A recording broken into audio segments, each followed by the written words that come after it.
वो आसानी से समझकर उसे मेमोराइज कर सकते हैं। तो पहले हमारे पास स्टेटमेंट है इन अ कॉरेस्पॉन्डेंस ऑफ टू ट्रायंगल्स, यानी दो ट्रायंगल्स हैं हमारे पास ABC और DEF। ये जो है वो आपस में बराबर हैं इन the correspondence of two triangles if three sides of one angle are congruent to the corresponding three sides of other, the two triangles are congruent। सबसे पहले बोला हुआ है कि in the correspondence of two triangle, यानी दो triangle जो आपस में मिल रहे हैं वो हमने कंसीडर लिए करे हैं। इसके बाद इसकी तीन साइड्स, यानी एक ट्रायंगल की 1 2 3, ये तीनों साइड जो है वो कॉन्ग्रुएंट है दूसरे ट्रायंगल के, तो दोनों ट्रायंगल आपस में कॉन्ग्रुएंट हैं। सही है, तो ये हमें प्रूफ करना है।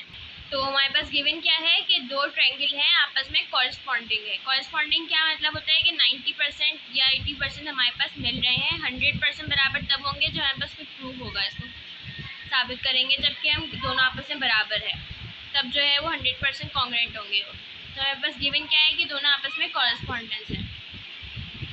AB लाइन, ये जो हमारे पास A और B की लाइन है, ये AB लाइन जो है वो बराबर है DE लाइन के, तो हमने DE के ऊपर भी लाइन डाली है और AB के ऊपर भी लाइन डाली है, और ये दोनों कॉन्ग्रुएंट हैं, ये कॉन्ग्रुएंट का हमने साइन लगा दिया। उसके बाद BC लाइन, इस ट्रायंगल की BC लाइन जो है वो बराबर है इस ट्रायंगल की EF लाइन के, और AC लाइन, इस ट्रायंगल की AC लाइन बराबर है इस ट्रायंगल की DF के।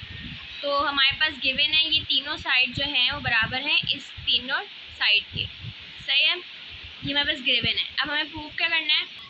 अब हमें प्रूफ करना है कि ABC ट्रायंगल जो है वो कॉरेस्पॉन्डिंग है ट्रायंगल DEF के किसी प्रूफ के साथ, यानी किसी सबूत के साथ हमें ये प्रूफ करना है। तो अब हम कंस्ट्रक्शन करेंगे।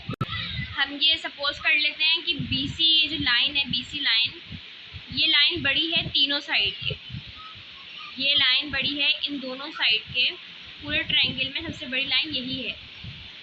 तो फिर हम कंस्ट्रक्ट कर लेंगे GEF, यानी हम एक G पॉइंट यहाँ पर कंस्ट्रक्ट कर लेंगे। हमने सपोज कर लिया कि BC लाइन जो है वो बड़ी है इस तमाम साइड पूरे ट्रायंगल से, तो हमने यहाँ पे G पॉइंट बनाया है, तो इस तरह ये ट्रायंगल बन गया हमारे पास GEF।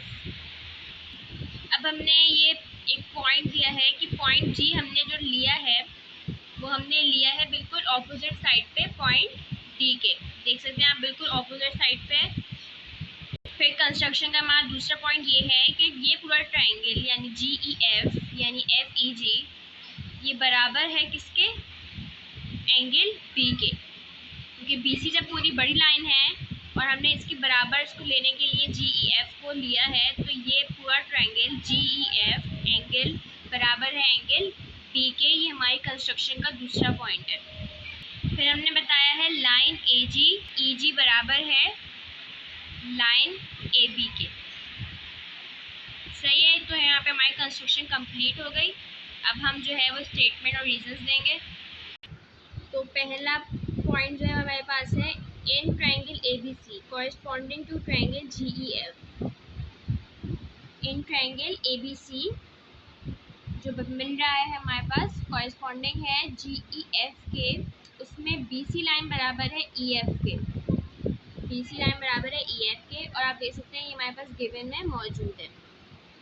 सही है, फिर एंगल B बराबर है GEF के, ये हमारे पास कंस्ट्रक्शन में मौजूद है, तो हम लिख देंगे रीज़न कंस्ट्रक्शन है ये हमारे पास। फिर हमें बोला हुआ है EG, ये E और G लाइन बराबर है AB के, तो ये भी हमारे पास कंस्ट्रक्शन है। हमने प्रूफ कर दिया कि ABC जो है वो बराबर है GEF ट्रायंगल के, यानी ये पूरा ट्रायंगल बराबर है इस ट्रायंगल के। तो सेकंड पॉइंट में हमारे पास प्रूफ हो गया है SAS पोस्टुलेट, यानी साइड एंगल साइड पोस्टुलेट। जब दो साइड हो और एक एंगल हो तो इसे कहते हैं SAS पोस्टुलेट। फिर थर्ड पॉइंट में हम प्रूफ कर रहे हैं, थर्ड पॉइंट में हम स्टेटमेंट दे रहे हैं कि ये जो AC लाइन है ये बराबर है GF के, ये AC लाइन बराबर है GF के। क्यों? क्योंकि ये पॉइंट G बराबर है पॉइंट A के। सही है। जब पॉइंट A बराबर है G के, अगर इस ट्रायंगल को हम ऐसे करके देखें, इस तरह सीधा करके देखें, तो पॉइंट A और पॉइंट G जो है वो बराबर हैं। अगर हम इस ट्रायंगल को इस तरह सीधा करके देखें तो पॉइंट A और पॉइंट G बराबर हैं आपस में, पॉइंट B और पॉइंट E बराबर है, पॉइंट C और पॉइंट F बराबर है। तो हमने ये प्रूफ किया है कि AC लाइन बराबर है GF के। ये वाली AC लाइन बराबर है GF के। क्यों? By the congruence of triangles, क्योंकि आपस में ट्रायंगल्स खुद आपस में सिमिलर हैं, यानी आपस में मिल रहे हैं, बराबर हैं, इसीलिए जो है वो ये AC लाइन GF के बराबर है। फिर चौथा पॉइंट है हमारे पास कि DF बराबर है AC के। DF बराबर है AC के, आप देख सकते हैं बराबर ही है, DF और AC बराबर है, और ये हमारे पास गिवन में भी दिया हुआ है, तो ये हमारे पास गिवन हो गया। पांचवा पॉइंट हमारे पास क्या है, अब हमने बता दिया कि AC जो है वो GF के ही बराबर है, AC जो है वो DF के ही बराबर है। तो जब AC इन दोनों उसके बराबर है तो DF और GF भी आपस में बराबर होंगे। ये हमारे पास ट्रांजिटिव प्रॉपर्टी है। फिर छठे पॉइंट में हमने लिया है कि इन DEG में हमने दो एंगल बनाए हैं, एक एंगल 1 और मेजरमेंट एंगल 3। तो ये दोनों एंगल आपस में बराबर हैं, और रीज़न हमने क्या दिया है कि ऑपोजिट साइड है, तो ये ऑपोजिट साइड कॉन्ग्रुएंट है, यानी ऑपोजिट तो है लेकिन आपस में बराबर है। फिर नेक्स्ट पॉइंट हमने लिया है GFD, यानी GFD में एंगल 2 और एंगल 4 बराबर है। क्यों? क्योंकि GF और DF आपस में बराबर हैं, इसीलिए एंगल 2 और एंगल 4 बराबर हैं। देख सकते हैं आप, रीज़न भी यही हमने दिया है। फिर आठवें में हमने बताया कि measurement angle 1, measurement angle 2 plus करके, और मेजरमेंट एंगल 3 और मेजरमेंट एंगल 4 बराबर है, यानी ये दोनों एंगल प्लस कर रहे हैं तो एक एंगल बन रहा है, इन दोनों को प्लस कर रहे हैं तो ये एक एंगल बन रहा है, और ये दोनों एंगल्स आपस में बराबर हैं, क्योंकि ये एडिशन प्रॉपर्टी ऑफ इक्वेशन है। अब फिर हम बता रहे हैं कि पॉइंट D और पॉइंट G जो है वो बराबर हैं। क्यों? क्योंकि 1 और 2 मिलकर बना रहे हैं मेजरमेंट एंगल D, और 3 और 4 मिलकर बना रहे हैं मेजरमेंट एंगल G। फिर हमने बताया 10 पॉइंट में कि एंगल G यानी पॉइंट G बराबर है पॉइंट A के। देख सकते हैं आप, अगर इसको सीधा करके देखें तो पॉइंट G और पॉइंट A बराबर है। ये हमने भी यहाँ पे ऊपर प्रूफ किया है पहले पॉइंट्स में। देखें अब वो रीज़न क्या दिया कि प्रूव्ड इन 3 पॉइंट, यानी पॉइंट 3 में हमने प्रूफ किया। फिर पॉइंट A बराबर है पॉइंट D के। सही है, पॉइंट A बराबर है पॉइंट D के, क्योंकि ये ट्रांजिटिव प्रॉपर्टी है। सही है। अब हम 12वें पॉइंट में हम ये बता रहे हैं कि ABC ट्रायंगल बराबर है DEF के।